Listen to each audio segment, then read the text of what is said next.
So for week 4 of our tricycle series on the paramitas, we're talking about the paramita of perseverance. This corresponds to the 4th syllable of the 6-syllable mantra, Om Mani Padme Hum. Om Mani Padme. Pe represents perseverance. In Buddhism, when we talk about perseverance, primarily we mean exertion, effort, especially effort over time. Traditionally, this is the approach of nearly all the Buddhist teachers from the beginning down to the present day. Effort, exertion, over time. The idea is that it requires our participation and our active effort over the long haul in order to become enlightened, in order to become a Buddha. Some traditions say that we can attain this in one lifetime, and some say that many lifetimes are required. Some traditions say even that even with all of our effort, it is impossible to become a Buddha, and we must focus our effort on the life to come, becoming reborn in the Pure Land, where it is relatively easy to become enlightened or to become a Buddha. These are the faith-based traditions, where perseverance becomes persevering in faith. So the question becomes, what does the green bodhisattva persist in? Is it effort? The Heart Sutra, which we chant every week here, says, nothing is lost, nothing is gained. Nothing can increase, nothing can decrease.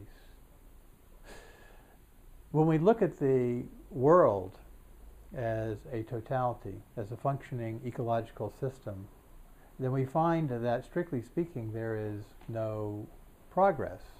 Strictly speaking, nothing is added to the equation or subtracted from it. It's one functioning, balanced ecological whole that's always complete as it is.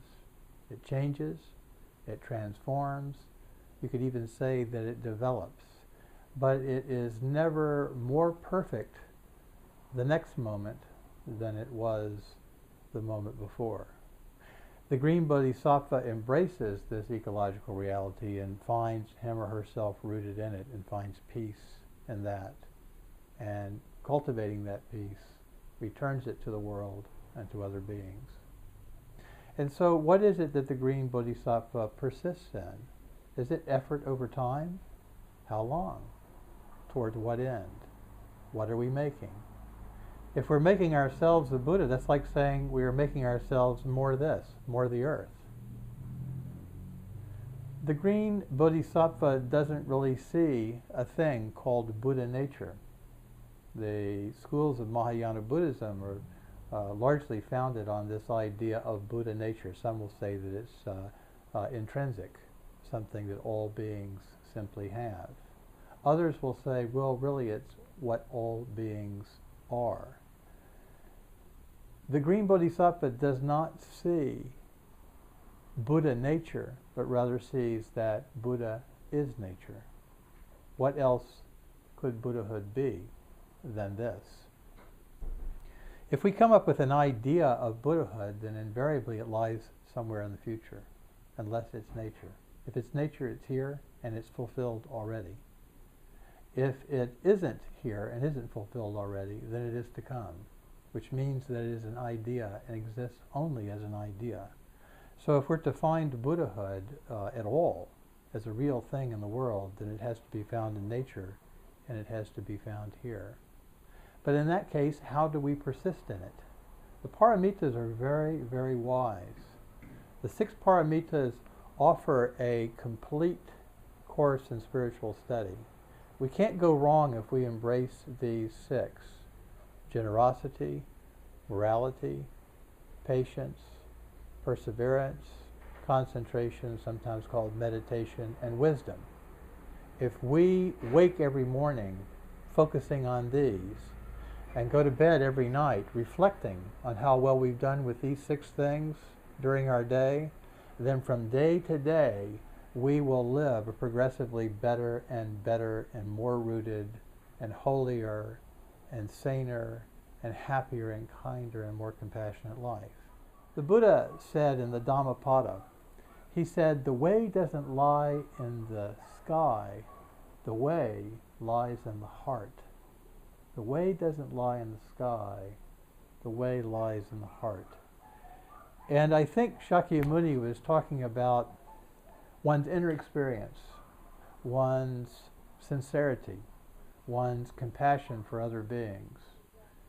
But I think it's also true that he was talking about the heart as the physical center of the being, which pumps blood.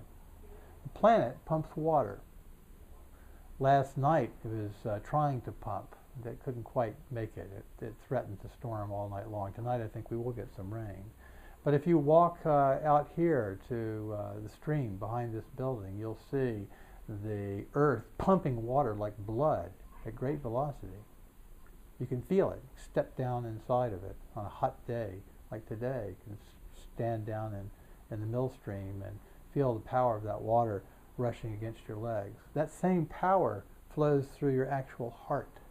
It's a real point of connection. Your own heartbeat, your own breath, your own physicality. The green bodhisattva is a biological being, not a spiritual being. This is a really, really crucial teaching, and it's a devastating teaching for a lot of people. And but I don't see any point in holding back on it and pretending it isn't so. The green bodhisattva is a biological being, and the spirituality of green bodhisattvahood comes through the biology and through the earth. We don't need to have a separate world. We don't need to have a separate spiritual existence from the existence that we have. The existence that we have already as part of this earth is itself holy and spiritual already. It needs nothing added to it, just as the sunlight falling on the floor before you when you meditate doesn't need your thoughts or amplification to make it more real. We live as spiritual beings by virtue of our being incarnate on the planet and living here. This is what we persevere in when we practice perseverance, the fourth paramita, on the path of the green bodhisattva. Thank you.